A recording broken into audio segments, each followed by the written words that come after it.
Hi, welcome to నూతన Reddy kitchen. Hi, ఎలా ఉన్నారు? అందరూ బాగున్నారా?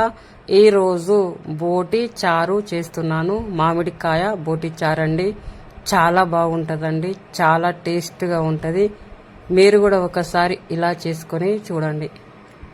మామిడికాయలను ఒకసారి కడిగి వాటర్ పోసి స్టవ్ పైన పెట్టుకోవాలి. 5 నిమిషాలు మామిడికాయలను ఉడికించాలి.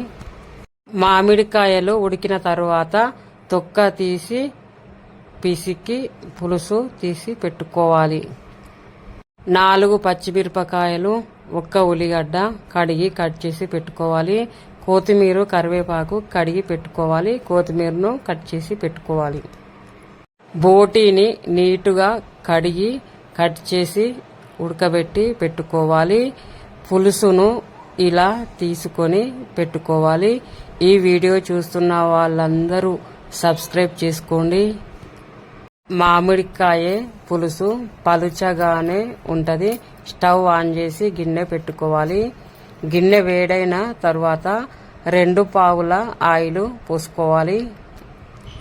మామిడికాయ బోటి చారు చేసుకోవడము చాలా ఈజీ. నూనె పోసుకోవాలి. నూనె వేడైన తర్వాత జీలకర్ర వేసుకోవాలి. బోటి క్లీన్ చేయడానికి టైం అయితే ఎక్కువే పడుతుందండి. పచ్చిమిరపకాయలు వేసుకోవాలి. ఉల్లిగడ్డలు వేసుకోవాలి. మామిడికాయ బోటి చారు అంటే ఇష్టం ఉన్నవాళ్ళు కామెంట్ పెట్టండి. నాకైతే ఈ చారు చాలా ఇష్టం అండి. పచ్చిమిరపకాయలు, ఉల్లిగడ్డలు వేసుకొని కలుపుకోవాలి. పసుపు వేసుకోవాలి. పచ్చిమిరపకాయలు, ఉల్లిగడ్డలు ఈ ఆయిల్లో గోలియాలి. గోలే అంతవరకు కలుపుకోవాలి. కొంచెము గోలిన తర్వాత ఉప్పు వేసుకోవాలి. ఉప్పు వేసుకొని అల్లం ఎల్లిగడ్డ పేస్టు వేసుకోవాలి. అల్లం ఎల్లిగడ్డ పేస్టు ఫ్రెష్ది వేసుకోవాలి. ఫ్రెష్ది వేసుకుంటేనే టేస్ట్, మామిడికాయ బోటి చారు టేస్ట్ చాలా బాగుంటుందండి. అల్లం ఎల్లిగడ్డ పేస్టు గోలేంత వరకు కలుపుకోవాలి. కొద్దిగా జీలకర్ర మెంతుల పొడి వేసుకోవాలి. కరివేపాకు వేసుకోవాలి. జీలకర్ర మెంతుల పొడి వేస్తేనే మామిడికాయ బోటి చారు చాలా టేస్ట్గా ఉంటుందండి. బోటి వేసుకోవాలి. ఈ బోటి 1/2 kg అండి. బోటి వేసుకొని కలుపుకోవాలి. బోటి ఉడకబెట్టి పెట్టుకున్న తర్వాత కొద్దిగా కారము, ఉప్పు కలుపుకొని పెట్టుకోవాలి. 4 నిమిషాలు ఈ ఆయిల్లో ఈ బోటిని ఇలానే కలుపుకోవాలి. 4 నిమిషాల తర్వాత మామిడికాయ పులుసు పోసుకోవాలి.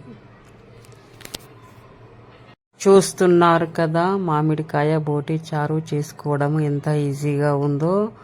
పులుసు మొత్తము పోసుకున్న తర్వాత కారపొడి వేసుకోవాలి. ఉప్పు వేసుకోవాలి.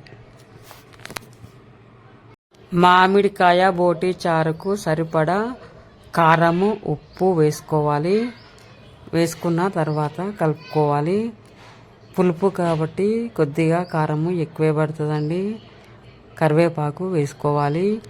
ఇవన్నీ వేసుకున్న తర్వాత 10 నిమిషాలు మరగనియాలండి. ఈ బోటి చారుని మరగనియాలి. 10 నిమిషాలు మరిగిన తర్వాత ధనియాల పొడి వేసుకోవాలి. ఒక్కసారి ఉప్పు కారం సరిపోయిందో లేదో ఒక్కసారి టేస్ట్ చేయాలి. గరం మసాలా వేసుకోవాలి. కొత్తిమీర వేసుకోవాలి. కొబ్బరి పొడి వేసుకోవాలి. ఇవన్నీ వేసుకున్న తర్వాత 2 నిమిషాలు మరగనియాలి. మరిగిన తర్వాత స్టవ్ ఆఫ్ చేసుకోవాలి. ఇంతేనండి, మామిడికాయ బోటి చారు చేసుకోవడం చాలా ఈజీ అండి. మీరు కూడా ఒకసారి ఇలా చేసుకొని చూడండి. ఎలా వచ్చిందో కామెంట్ పెట్టండి. ఇంతేనండి మామిడికాయ బోటి చారు. అన్నంలోకి అయితే చాలా బాగుంటుందండి. మీరు కూడా ఒకసారి ఇలా చేసుకొని చూడండి.